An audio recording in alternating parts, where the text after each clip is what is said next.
গত ১৬ বছরে বাংলাদেশের মানুষের এক আতঙ্কের নাম গুম খুন। বরাবরই গুমের ঘটনা এক অমীমাংসিত রহস্যে ঘেরা। ক্ষমতায় টিকে থাকতে রাষ্ট্রীয় প্রতিষ্ঠানগুলোকে যথেচ্ছ ব্যবহার করে শেখ হাসিনা সরকার। ৫ আগস্ট পতনের পর একে একে প্রকাশ পেতে থাকে আয়নাঘরের রোমহর্ষক কাহিনী।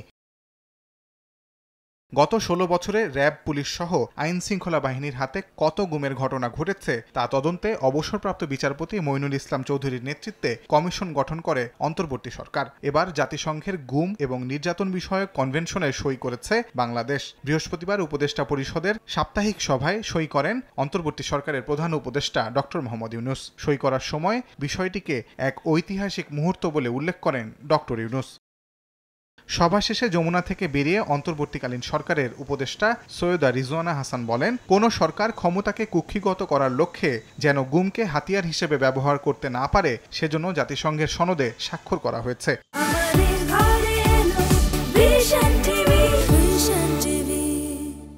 ৭০০-র উপরে মানুষ এখনো পর্যন্ত গুমের কারণে নিখোঁজ হয়ে আছে।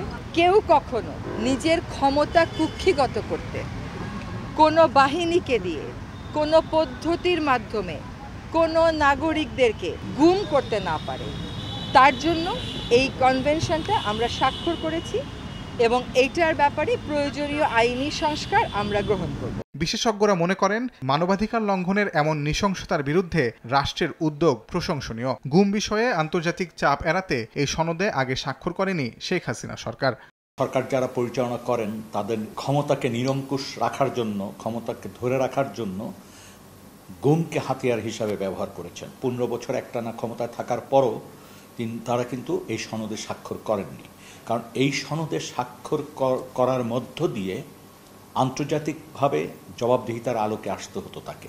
সব মিলিয়ে গুম ও খুনের প্রকৃত সংখ্যা এখনও অজানা, তবে নিখোঁজদের তালিকা করা হবে বলে জানিয়েছে অন্তর্বর্তী সরকার। তাজওয়ার মাহমিদ, সময় সংবাদ, ঢাকা।